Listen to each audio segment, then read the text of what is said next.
It's 125 inches across by 66 circumference. The Analox roll sits underneath our print stations. It actually is right up underneath our print plate cylinder, coats the print with ink. The inking system takes the ink from the doctor blade chamber and delivers it to an engraved, chrome-plated ceramic inking roll called an Analox roll. The cell volume of the Analox roll will dictate how much ink is transferred from the Analox roll to the printing plate, where it is metered by the doctor blade, so a thin film of ink is applied to the printing plate. It allows us to keep our screen work nice and pinpoint clean and our solids nice and heavy. The ink comes from our ink pump, which works a lot like a heart. Ink is drawn from the bucket to the supply side of the pump. The pump then moves it, or actually pushes it, into the ink chamber. It's then pushed into our Analox chamber, where it is metered by the doctor blades. The doctor blade is basically, it resembles a ruler.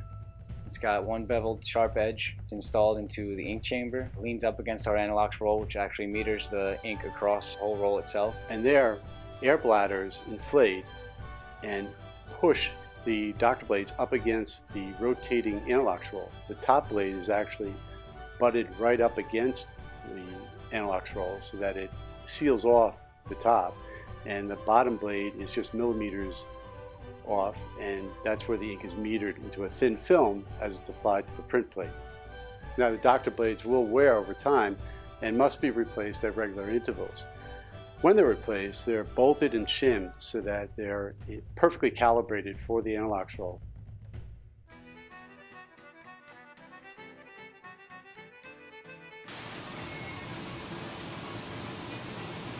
You've got an extended feed section with 4-bar system that gives tremendous traction grip capability to move that sheet from the standing position into the press, into the 5 color stations with really precise register. The board from the feed section is actually pushed into our feed rolls, which then transfers into our vacuum transfer. To eliminate dust in the machine, we actually have brushes after our feed roll in a vacuum system. It actually cleans the board before it hits our first down print.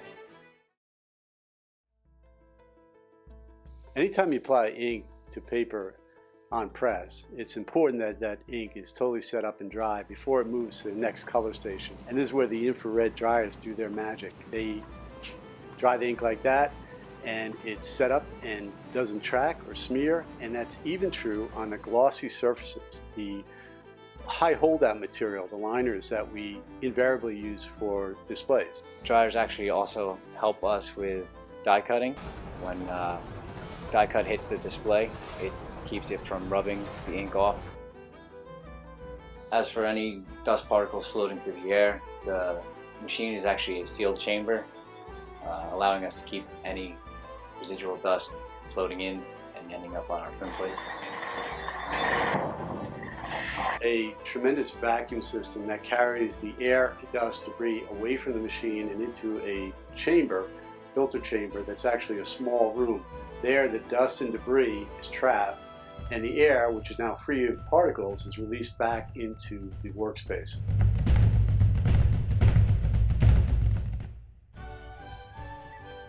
Our dwell section is actually where our 5th down dryer is located. Referred to a transfer segment on the press, which is also referred to as a dwell section.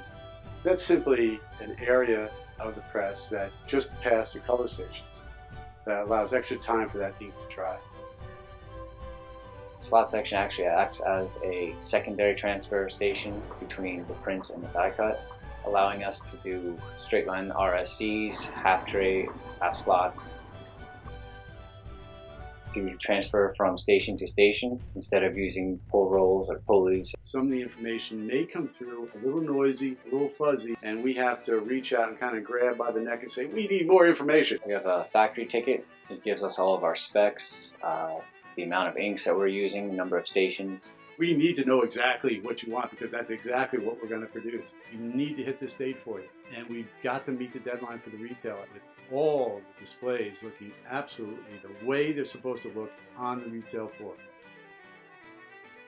Your kiss impression is the amount of pressure being put from the impression roll to the board. So we make fine line adjustments to our analogs off of our console. The Pirate Booty header is on B-flute board, going from a .02 to a .07 caliber, which allows our impression rolls to open.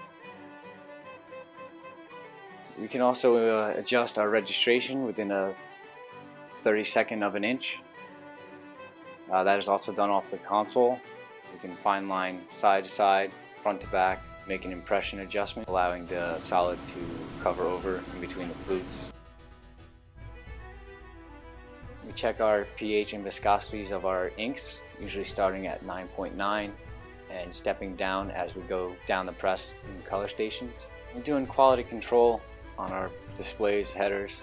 We actually pull a sheet off the stacker and we look at our color screens, our solids, make sure there's no imperfections in them, make sure all of our registration's in line. After making a registration move or an impression move, we actually go pull another sheet and make sure that our move is consistent with what our quality tolerances are. We use our whiteboard for a quality check. It resembles a store lighting, allowing us to see any imperfections. So what we see is what a customer would be seeing. When running a main display with multiple parts, we put the job on in one day. That way our color is in the machine and we are on top of it 100%.